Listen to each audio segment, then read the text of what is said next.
आज की चर्चा में हम बात करेंगे, क्या दूसरे लोगों को उनकी समस्याओं पर सलाह देने की तुलना में स्वयं को सलाह देना ज्यादा मुश्किल है। ये वीडियो ईथन क्रॉस, जो दुनिया के कंट्रोलिंग द कॉन्शियस माइंड यानी कि कैसे आप चेतन मन को कंट्रोल करें के प्रसिद्ध विशेषज्ञ हैं, उनके साथ इंटरव्यू पर आधारित है। ये बताते हैं कि दूसरे लोगों को उनकी समस्याओं पर सलाह देने की तुलना में स्वयं को सलाह देना ज्यादा मुश्किल है। ये शोध करते हैं कि कैसे लोगों की खुद के साथ बातचीत उनके स्वास्थ्य, कार्यकुशलता, निर्णय और रिश्तों को प्रभावित करती है।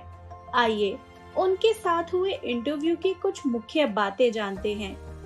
इंटरव्यू के दौरान उनसे पूछा गया पहला प्रश्न था कि कौन सी आदत आपको लगातार खुश, स्वस्थ, अधिक कुशल या अधिक रचनात्मक बनाती है। डॉक्टर ईथन बताते हैं कि टहलने, बाइक की सवारी या दौड़ के लिए जाना, मैं मौसम की परवाह किए बिना रोज टहलने या साइकिल की सवारी करने की कोशिश करता हूँ। ऐसा करना न केवल मुझे अच्छा लगता है, बल्कि यह मेरे दिमाग को साफ करता है और मुझे नए विचारों को उत्पन्न करने में मदद करता है। हम लोग जीवन में व्यवस्था और नियंत्रण की भावना चाहते हैं। हम मन में बेफालतू बातें या चार्टर का अनुभव करने पर अपने आसपास के माहौल को व्यवस्थित करके मन को साफ कर सकते हैं। चलिए अब जानते हैं दूसरे प्रश्न के बारे में। खुशी के बारे में आपने क्या नया जाना जो आपको 18 साल की उम्र में पता नहीं था? दूसरे लोगों को उनकी समस्याओं पर सलाह देने की तुलना में स्वयं को सलाह देना बहुत मुश्किल है। हम एक सचेत प्रयास कर सकते हैं जिसमें अपनी समस्याओं के लिए खुद को इस तरह प्रशिक्षित करें जैसे हम किसी दोस्त से बात कर रहे हैं। इंटरव्यू के दौरान तीसरा प्रश्न था कि आपके शोध के दौरान किस बात ने आपको या आपके पाठकों को आश्चर्यचकित कर दिया। डॉक्टर ईथन बताते हैं कि यह विचार कि भाषा में छोटे छोटे बदलाव हमारे आंतरिक संवादों को ऐसी दिशा में मोड़ सकते हैं जो हमारी खुशी को बेहतर बनाते हैं। उदाहरण के लिए, जब आप किसी मीटिंग या प्रस्तुति के बारे में चिंतित हो तो अपना नाम लेकर समस्या के लिए स्वयं को तैयार करने का प्रयास करें।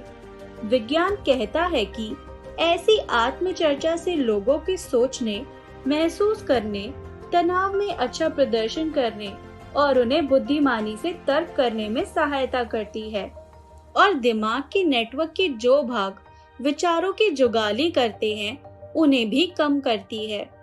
डॉक्टर ईथन से पूछे जाने वाला चौथा प्रश्न था कि क्या आप कभी भी एक चुनौतीपूर्ण स्वस्थ आदत बनाने में या अस्वस्थ आदत को तोड़ने में कामयाब रहे हैं? अगर हाँ, तो आपने यह कैसे किया?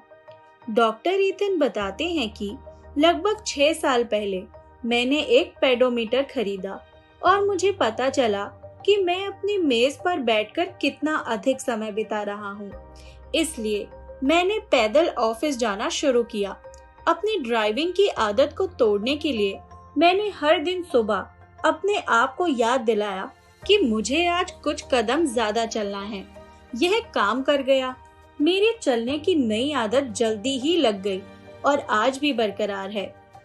आइए अब जानते हैं पांचवें प्रश्न के बारे में। क्या कुछ आपकी स्वस्थ आदतों या आपकी खुशी को बनाए रखने की क्षमता में दखल करता है, जैसे यात्रा, पार्टी, ईमेल आदि?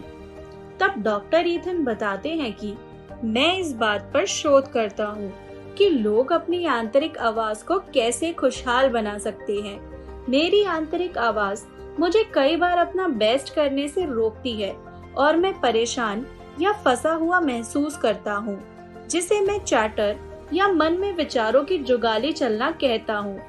जब ऐसा होता है तो मैं विज्ञान आधारित उपकरणों पर भरोसा करता हूँ। उदाहरण के लिए, मैं अपने को अलग रख आत्मचर्चा यानी कि डिस्टेंस्ड सेल्फ टॉक करता हूँ। मेरी आसपास की चीजों को व्यवस्थित करता हूँ और सपोर्ट और सलाह के लिए विश्वसनीय दोस्तों का सहारा लेता हूँ। डॉक्टर ईथन से पूछे जाने वाला छठा प्रश्न था, क्या दूसरे लोग हमारी आत्मचर्चा को बिगाड़ सकते हैं?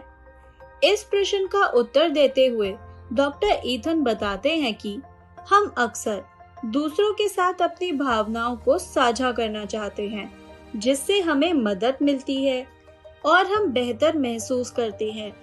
लेकिन कुछ लोग चैटर यानी कि बेकार की बातों की जुगाली को चलते रहने में योगदान करते हैं। ऐसे हम दोबारा चैटर सुनने और करने लगते हैं, जबकि हमें अपना नजरिया बदलने की जरूरत है।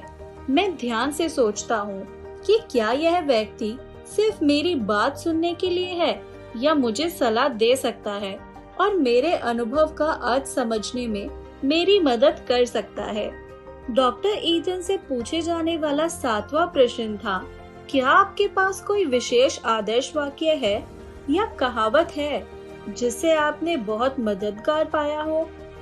इसका जवाब देते हुए डॉक्टर ईथन बताते हैं कि मैं हमेशा खुद को याद दिलाता और अपने को खुद से अलग रख आत्मचर्चा करता हूँ और खुद का नाम ले कहता हूँ कि तुम ये कर सकते हो। आइए अब चलते हैं अपने 8वें प्रश्न की ओर। क्या किसी किताब ने कभी आपका जीवन बदल दिया है? यदि हाँ तो कौन सी और क्यों? इस प्रश्न का जवाब देते हुए डॉक्टर ईथन कहते हैं कि कॉलेज में विक्टर फ्रैंकल की किताब मैन सर्च फॉर मीनिंग को पढ़ना मेरे लिए परिवर्तनकारी था। वे एक व्यक्ति थे जिसने प्रलय में सब कुछ खो दिया था और फिर भी कामयाब बने। उनकी पुस्तक ने मुझे इस विचार से परिचित कराया कि हम अपनी परिस्थितियों के बारे में सोचने के तरीके को बदलकर सबसे गंभीर परिस्थितियों में भी अपनी भावनाओं को नियंत्रित कर सकते हैं।